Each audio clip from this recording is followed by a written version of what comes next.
suara perempuan itu sebenarnya termasuk aurat atau bukan? Pertanyaan yang menarik ya, suara perempuan itu aurat atau bukan sih gitu. Ya tergantung suara yang keluar itu seperti apa. Karena penting bagi kita ya untuk memahami tidak selalu perempuan itu dianggap sebagai sumber fitnah, yang kadang-kadang suaranya pun juga penting untuk dihindari gitu ya. Coba kita lihat dulu. Ada hadis ya yang mensiratkan tentang suara perempuan itu bukan aurat gitu. Misalnya begini, suatu saat ya Abu Bakar bersama Rasulullah itu mendatangi Aisyah ya, dan saat itu sedang bernyanyi dengan teman-temannya gitu ya. Lalu Nabi itu langsung dia kayak rebahan gitu. Nah Abu Bakar bilang, berhenti nyanyinya, ini ada Rasulullah loh gitu. Lalu Rasulullah bilang, biarkan dia tetap bernyanyi, katanya begitu ya. Nah artinya apa? Karena saat itu bukan hanya Aisyah aja ya, tapi juga ada perempuan-perempuan lain, dan Rasulullah menikmati nyanyian-nyanyian itu. Sehingga kadang-kadang ya suara perempuan dianggap aurat itu kan yang menjadikan dia juga termasuk tidak boleh nyanyi. Mending kalau nggak boleh nyanyi, kadang-kadang juga nggak boleh ceramah ya. Atau mungkin kadang-kadang penting sih untuk kita lihat ya, kenapa ya di masjid-masjid kita ya penceramah perempuan saat tarawih itu juga nggak ada. Apakah juga karena didasarkan pada keyakinan bahwa suara perempuan itu aurat gitu? Saya pikir ini perlu dilihat lagi. Banyak suara perempuan itu yang mencerahkan, sehingga suara perempuan itu bukan aurat. Kalau aurat itu artinya adalah sesuatu yang menggoda, ini tidak selalu terjadi pada perempuan.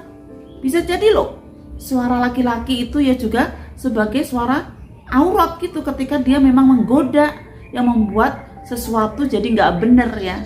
Sehingga kita tidak melihat suara perempuan atau laki-laki, tapi seperti apa suara itu dimunculkan, baik oleh laki-laki maupun perempuan.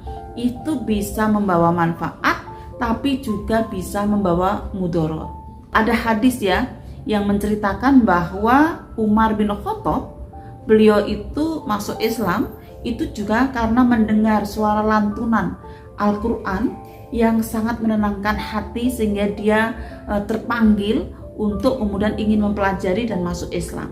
Lagi-lagi ini juga suara perempuan gitu.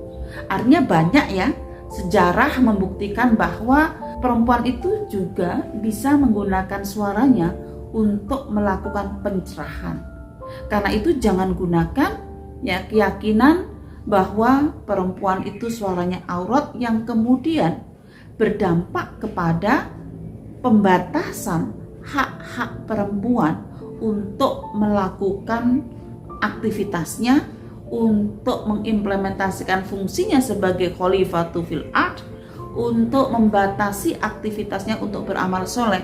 Karena di dalam Al-Quran banyak ayat yang disebutkan di sana bahwa laki-laki dan perempuan itu sama-sama punya potensi untuk bagaimana menjadikan dirinya bermanfaat untuk orang lain, juga sama-sama sebagai khalifatu fil ard.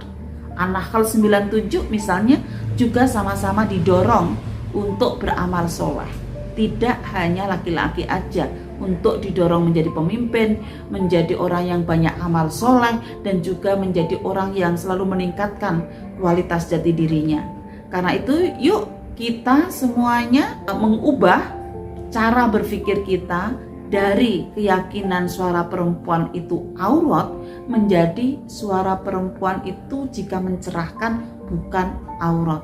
Sebaliknya, suara laki-laki juga bisa aurat kalau memang apa yang disampaikan di dalam suara itu adalah sesuatu yang membawa kemudaratan, keburukan. Misalnya yang sering terjadi manipulasi atau grooming yang menjadikan perempuan itu untuk mengikuti dirinya ya. Yang itu berarti kan suara laki-laki adalah aurat, karena dia kemudian menjadikan orang tercerabut hak-haknya atau bahkan mengalami ya kekerasan yang disebabkan oleh suara-suara laki-laki yang menggoda itu. Jadi suara perempuan yang mencerahkan itu bukan aurat. Sebaliknya, suara laki-laki yang tidak mencerahkan bisa jadi itu adalah aurat. Terima kasih.